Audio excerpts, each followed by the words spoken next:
A couple more questions, yes. I wanted to Because ask otherwise people get bored. I'd like to ask if there's a Black Panther movement nowadays, a revival, and if there is, if you would tell us more about it. Not that I know of. But there just isn't one. I don't know of anything. I mean, there's these people calling themselves the new Black Panthers. And there's Black Lives Matter, there's all that. But, you know, remember we had several things that none of these groups has, and that is we had an ideology. We were Marxist-Leninists, we were communists, we were leftists, whatever you want to say. We studied Marx, we studied Nkrumah. We were Maoists, we were everything, because there was no blueprint for what to do in the United States of America, but we knew there were fundamental issues that we agreed with the other liberation struggles and so forth, and so other thinkers. I don't see anyone out here in a cohesive, organized fashion with that kind of ideology, you know. Secondly, we had an agenda. Like, this is what we're going to be doing, and we had a structure, and we lived somewhere. We weren't living in the ether world. We had like places in LA, and people could find us. You didn't have to look for us. So I think all of those things, I'm hoping they will come back. I don't think they're like old-fashioned. I think they're necessary, that people have an ideological structure, that they have a structure. I'm not a great believer in this kind of liberal, so-called liberal democracy or what have you. It's like now we're voting, and what is in the end of the day? You got two very, very rich people. If you're not rich, you got to have access to a lot of money to be president, right? I mean, that's it. There's nobody else going to win. You're going to come up and have a great idea. You're going to be president. Goody. You're not going to be president. You better have some money out there. So we're down to two people. And I don't know what democracy this is about. We're down to two people who are not going to do very much, either of them, for any of us in the end of the day. So we do need organizations that are here, there, and everywhere, maybe dealing with local politics, dealing with local issues, or dealing with local issues with a global perspective, you know, all of that. But I don't see that right now. I don't see that anywhere. I don't think that people are doing anything wrong. I just don't see that level of commitment that we had where, you know, our life was on the our lives were on the line, and we accepted that that was part of the surrender to the movement, to what was greater than we were. So I don't see anything like that. Who do you support for president, if I may ask? I'm not dealing with, I don't support anybody for president. I don't see that there is anybody. I don't think the presidency is relevant to us. You know, the Black Panther Party called for the dismantling of the presidency as a, you know, as an interim step to revolution. But right now, there's no particular reason to have a president. The president doesn't really run the army. You know, who is the president? You know, a figurehead, maybe, maybe not. I don't know, but what do we really have to do with the president? Really nothing. What does the president do? We elected Obama, and, you know, we have what? Obamacare to show for it. We don't have, still got mass incarceration, poverty, ongoing conditions that we had under Bush. We elected him because he wasn't Bush, and that's it. And we don't want to admit that, because then that's to say, but it was always predictable, because the person that fills that slot is going to fill that slot. I'm the commander-in-chief of the armed services. What am I going to do? Shut down the war in Afghanistan? No. Oh, everything's going to stay in place, no matter who you got, you know, because the machinery is in place. And that machinery doesn't exist in Washington, D.C. per se.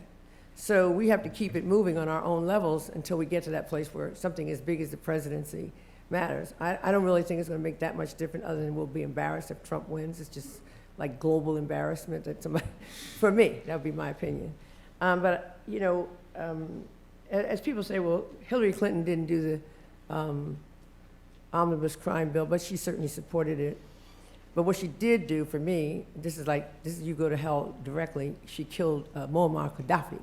Now that's my opinion. And the reason is because Muammar Gaddafi was the only, well, not the only, but he was certainly one of the leading Africans, not to be confused with an Arab, who was an African out of the country of Libya, although some people like to say Egypt is not in Africa, because whenever you talk about the origins of the world, and they go back to Egypt, and they go, well, no, that's not really in Africa. People say these words out of their mouths. Have anybody ever heard that, when they say Egypt is not in Africa? But anyway, and Gaddafi was attempting to organize an African economic union, very much like the European Union, right?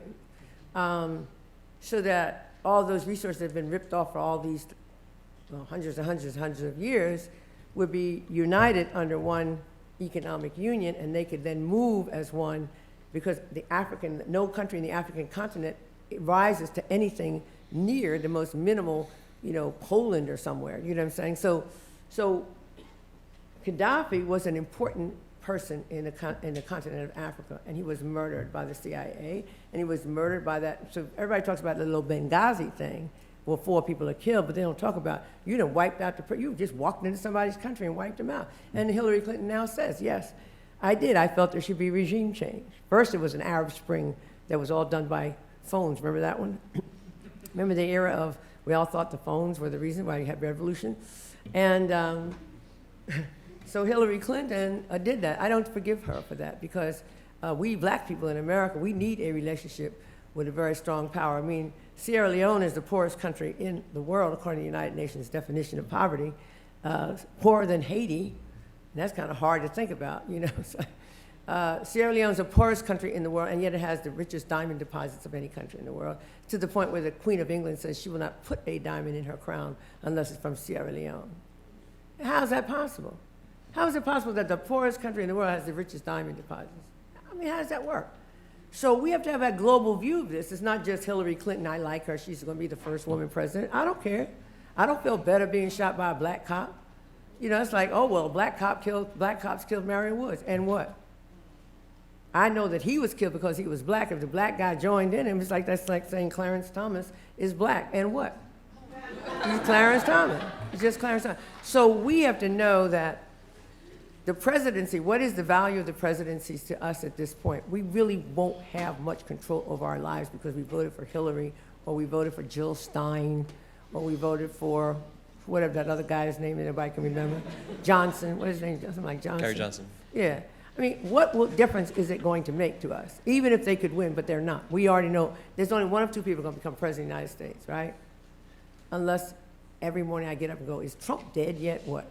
But so assuming that he lives to the presidency, he's going to be president or Hillary Clinton's going to be president.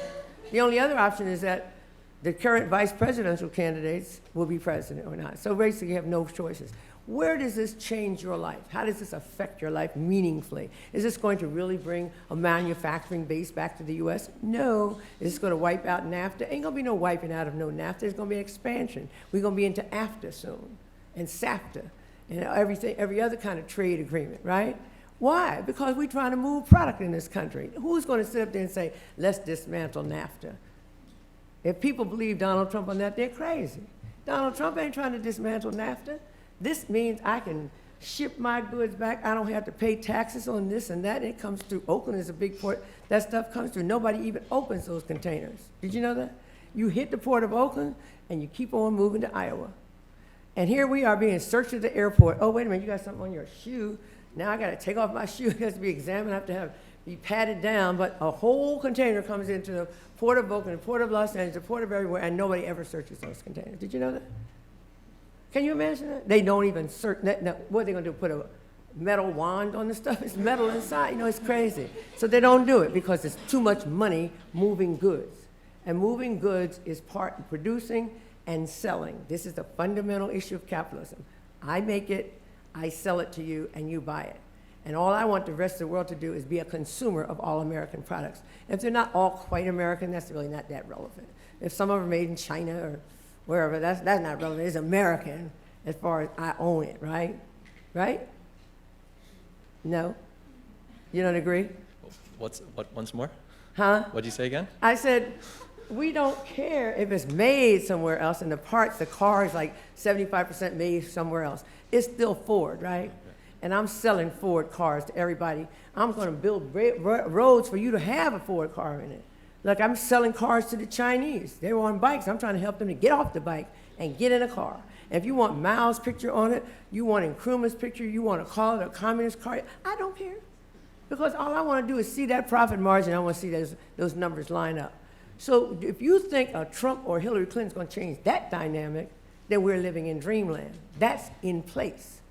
That is in place. That's why you killed Martin Luther King. You don't want anybody talking about that piece. That's where where the road gets rough. It's not going to matter to any of us. Our lives are not going to be any worse off or better off, at my prediction, because what are they going to do to upset the system? And even if they wanted to, you know, people tell me, oh, I never thought a revolutionary would run for office. I thought they were talking about me. They were talking about Bernie Sanders. You call Bernie Sanders a revolutionary? When did that happen? You know, Bernie Sanders is just another Democrat. His program is down to lower tuition. He started out with like, we're gonna have a revolution, we're gonna have a revolution. Okay, Bernie, but Bernie's not, even if he wanted what he said he wanted, he couldn't do it. That's my point. The structure is so powerful that even if there were a good candidate, it's not really going to matter. Even if Obama were a guy with great intention and no intention of having Rahm Emanuel as his chief of staff, he couldn't do anything. What are you gonna do, say, I wanna let the black people out of prison? It's not gonna happen. So we have to have a realistic analysis. So local stuff can be done. Where you have control is where I want to play. I don't want to play where I am. I can't fix that. That's like saying I'm going to fix the sun coming up. I hope it doesn't rain tomorrow. It's not within my power. So what we want to do is seize power within the places we can so we can build up the momentum to get to the big question. Okay, I'm finished with it.